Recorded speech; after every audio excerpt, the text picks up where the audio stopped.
Hi, my name is Taras Struk. I'm a student at Nashville Aikikai. And my name is Mary McIntyre.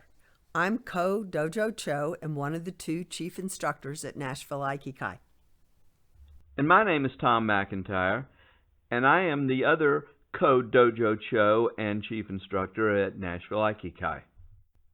This is the Nashville Aikikai podcast.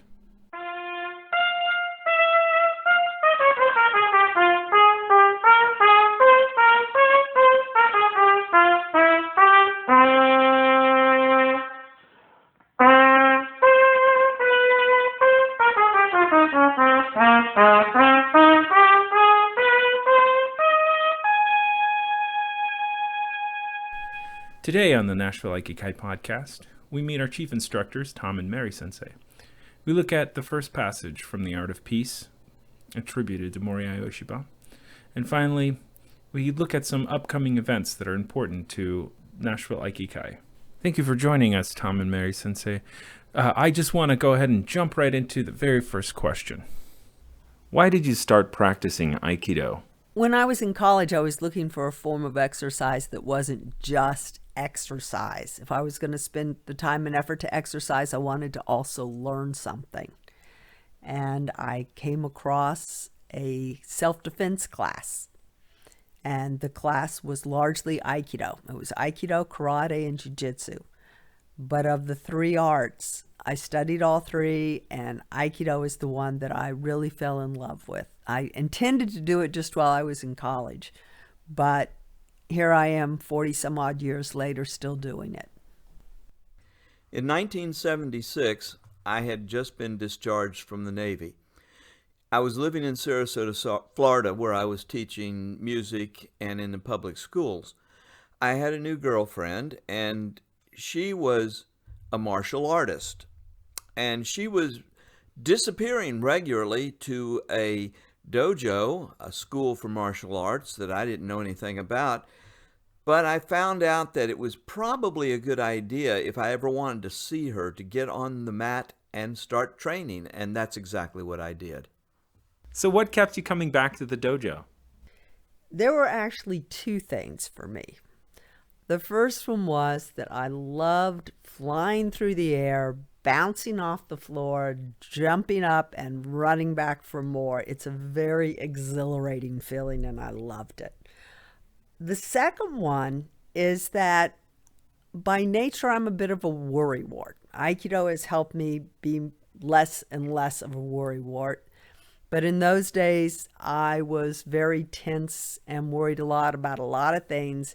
And I found that while I was in class, I was truly focusing on what was happening in class, and I could clear my mind of everything else. It was actually a type of meditation for me, and I love that. I continued practicing Aikido for a number of reasons. Primarily, this created a new bond between my girlfriend Mary, who is now my wife, and myself. But in addition to that, we recognized that this was an opportunity for us to practice with a world-class martial artist, Satomi Sensei. The community of the dojo also had a great deal to do with my continuing. The fact is, I just loved it. I enjoyed being around these people. I enjoyed training with them. I enjoyed going to dinner with them. I enjoyed drinking beer with them. This was one of the best things that had happened to me in years. And so I wasn't going to walk away from that. Well, Sensei had many ideas, and his ideas are world-renowned. So what would you say is one of the more prominent ideas, or idea that sticks out to you throughout your years and years of study and learning from the teachings of O-Sensei? Throughout my years in Aikido, I keep returning to the name of the art. Ai means harmony. Ki means spirit. Do means path. We travel on the path to achieve Aiki. Aiki is harmony of spirit or spiritual harmony. Both of these objectives are real to me. I think I'd have to agree that Aiki is probably the most valuable idea that O-sensei gave us, especially when you consider that you're not only being in harmony with the spirit of the people around you, but also in harmony with yourself. Seeing that the harmony of spirit being a founding philosophy or a guiding philosophy within Aikido, what would you say, what technique or what approach did O-sensei use to really communicate that physically as opposed to just verbally?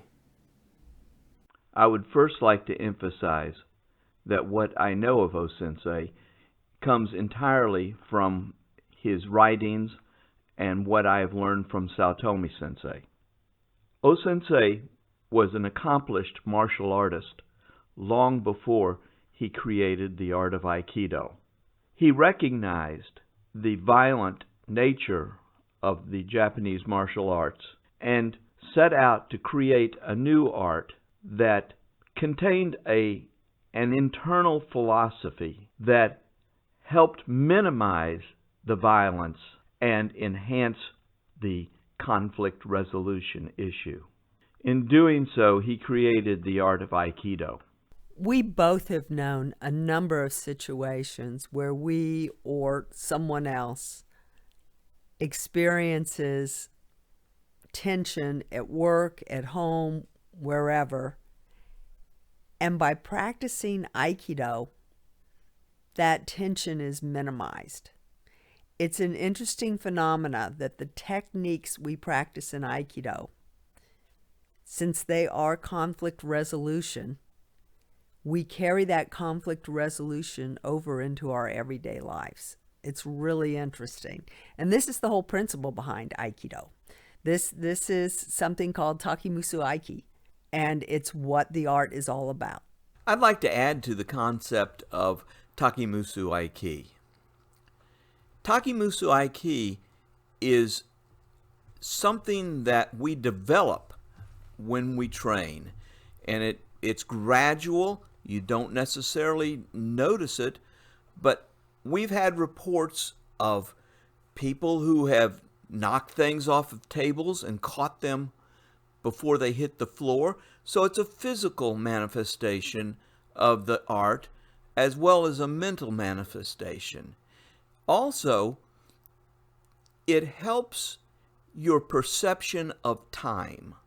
You are able to live more in the moment, particularly when under stress. What technique do you think is most important in practice of Aikido? For me, there is two techniques that are fundamentally the most important things that we do. And those are the technique of Tankan and Arime. Tankan is how to turn and keep your balance while you're turning. Arime is to move forward in a manner that puts you where you need to be in order to protect yourself. These are fundamental movements, and my basic nature is to go to what's most fundamental. So when we practice, we always start with Tankan and Arime. Tenkan and Arime, along with distance and timing, are the building blocks of our techniques. When you break down any technique, what it comes to is distance, timing, Tenkan, and Arime. This isn't just my thought. This is Doshu, who is the head of Aikido in the world, says that these are the building blocks. So how do you communicate or facilitate the idea of love-centered Budo or Budo in general in your teaching? Aikido is Budo. Some arts are strictly about fighting and destroying your opponent. In Budo, there's also an element of protection. You protect yourself, you protect those around you, and sometimes to a degree you even protect your opponent. As a matter of fact, it's often said that there are 3 levels of self-defense. At the lowest level, you defend yourself, but you wind up killing the other person. The second level, you don't kill them, but you seriously injure or maim the other person. And at the highest level, you at least have the ability to defend yourself without hurting the other person.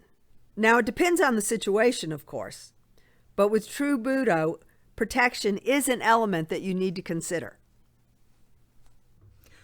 Well, that sums it up pretty well. I would like to add that the techniques that Aikido uses are derived from Jiu-Jitsu. You can use Aikido to hurt people, and we, of course, do not teach that that is the purpose.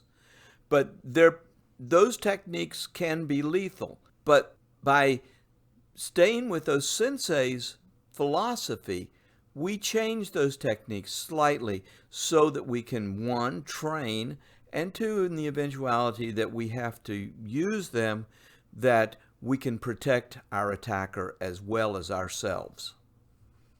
This is a quotation from O-sensei Morihei Ueshiba. The art of peace begins with you. Work on yourself and your appointed task in the art of peace. Everyone has a spirit that can be refined, a body that can be trained in some manner, a suitable path to follow. You are here for no other purpose than to realize your inner divinity and manifest your inner enlightenment.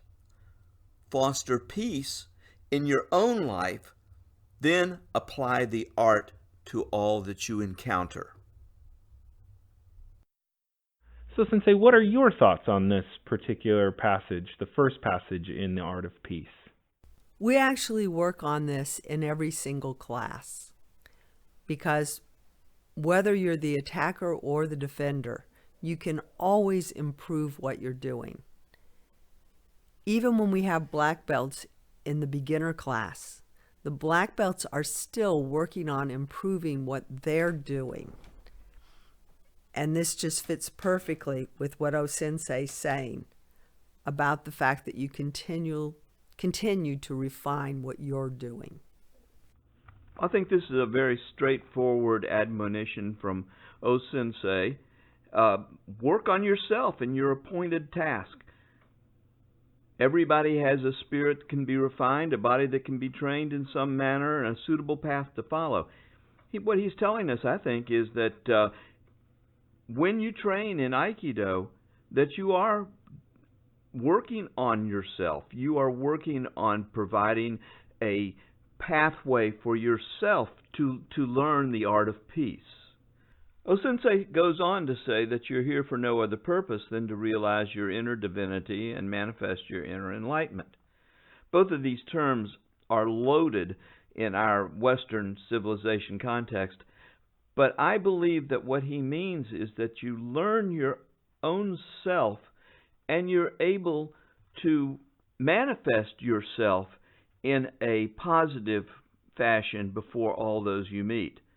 He concludes by saying, foster peace in your own life and then apply the art to all you encounter. And this is the essence, in my opinion, of Aikido. Of course, at Nashville Aikikai, we have classes that happen every day, except for Fridays. But beyond that, we have other events that are important to the life of Nashville Aikikai. Mary Sensei will fill us in on what they are. Well, the first thing starts January 2nd. From January 2nd through January 6th, Aikido Schools of Ueshiba are holding our annual winter intensive training in St. Petersburg, Florida.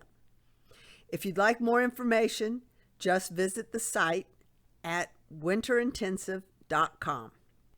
Then on January 10th, Nashville Aikikai will be celebrating our 32nd annual Gagami Baraki.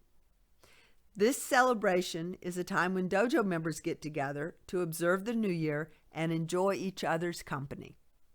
At the end of the month, January 31st, 4 of us from the dojo will have the privilege to travel to Mayaca City, Florida for a weekend seminar taught by Satomi Sensei, the founder of ASU.